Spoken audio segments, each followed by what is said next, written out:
तीन अलग अलग पार्टियों से ताल्लुक रखने वाले प्रदेश के तीन बड़े नेताओं ने पूरे प्रदेश की राजनीति में उबाल मचा रखा है। ये तीन अलग अलग पार्टियों से जुड़े हुए हैं। कांग्रेस से जुड़े हुए सचिन पायलट, आरएलपी के राष्ट्रीय संयोजक हनुमान बेनीवाल, वे बीजेपी से राज्यसभा के सांसद किरोड़ी लाल मीणा। इन तीनों ने पिछले कई दिनों में जो राजनीतिक कार्यक्रम और विभिन्न तरह के जो धरना प्रदर्शन किए हैं, जिसके जरिए पूरे प्रदेश में एक अलग तरह का राजनीतिक मैसेज दिया है।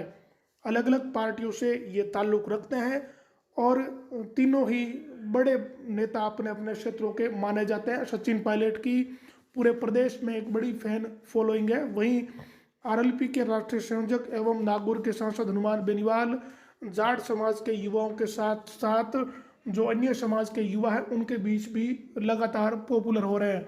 वहीं बेरोजगारों के विभिन्न तरह के मुद्दे उठाकर राज्यसभा के सांसद किरोड़ी लाल मीणा ने भी कहीं ना कहीं बेरोजगारों का दिल जीता है।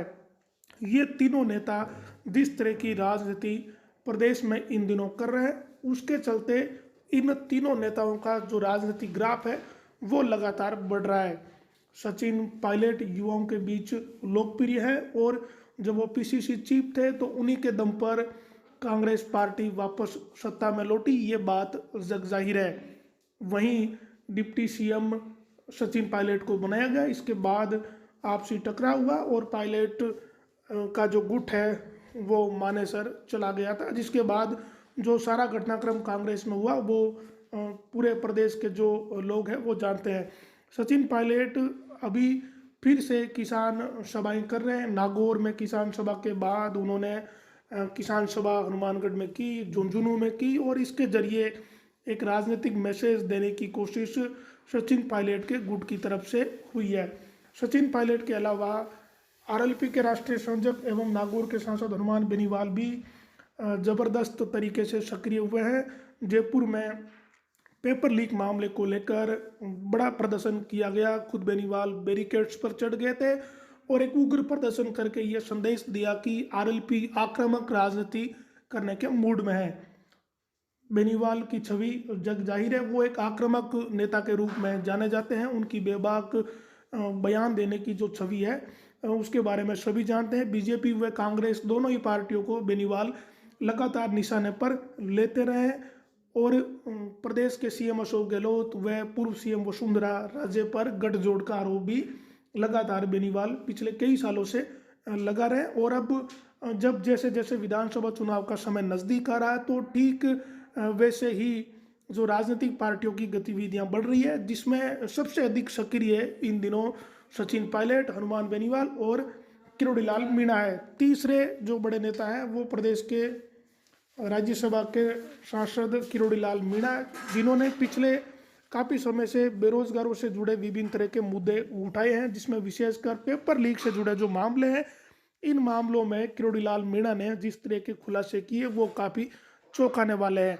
बेरोजगारों के मुद्दों को लेकर वो कई बार जयपुर में प्रदर्शन कर चुके हैं और कह चुके हैं कि बेरोजगारों से जुड़े मुद्दे पर वो हर दम तैयार रहेंगे।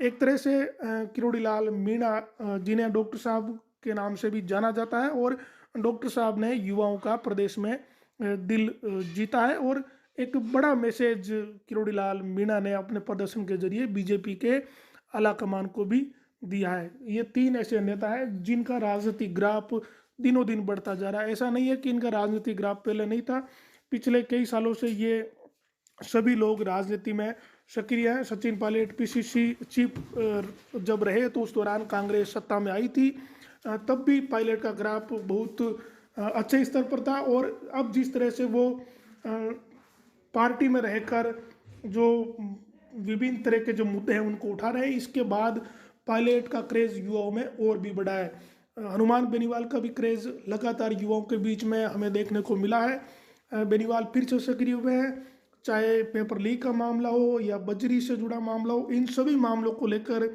हनुमान बेनीवाल की पार्टी ने प्रदेश में मोर्चा खोल रखा है। वहीं बीजेपी से जुड़े हुए किरोड़ी लाल मीणा बीजेपी में एक अकेले ऐसे नेता नजर आ रहे हैं जो उग्र होकर लगातार सरकार के खिलाफ मोर्चा खोले हुए हैं। विभिन्न तरह के मुद्दों को लेकर वो अपनी आवाज़, जो मुखर आवाज़ है, उसको लेकर जनता के बीच आ रहे हैं। किरोड़ी लाल मीणा ने अकेले ही एक बड़ा मोर्चा पेपर लीक के मामले को लेकर संभाल रखा है। इन तीनों नेताओं की चर्चा इन दिनों पूरे प्रदेश में हो रही है। इसके पीछे वजह यही है कि तीनों जो नेता है वो अलग अलग पार्टियों से ताल्लुक़ रखने के बावजूद जो विशेष मुद्दे हैं राजस्थान के, उन मुद्दों को पुरजोर तरीके से उठा रहे हैं और अपनी आवाज़ को जनता के बीच पहुंचा रहे हैं। कहीं ना कहीं इससे इन तीनों नेताओं को फ़ायदा भी मिलेगा और जो युवाओं के बीच और बेरोजगारों के बीच ये विशेष मैसेज गया है कि ये नेता उनके हित की बात सोच रहे हैं। आने वाले दिनों में देखने वाली बात रहेगी कि ये तीनों नेता और क्या कदम राजनीति में उठाते हैं।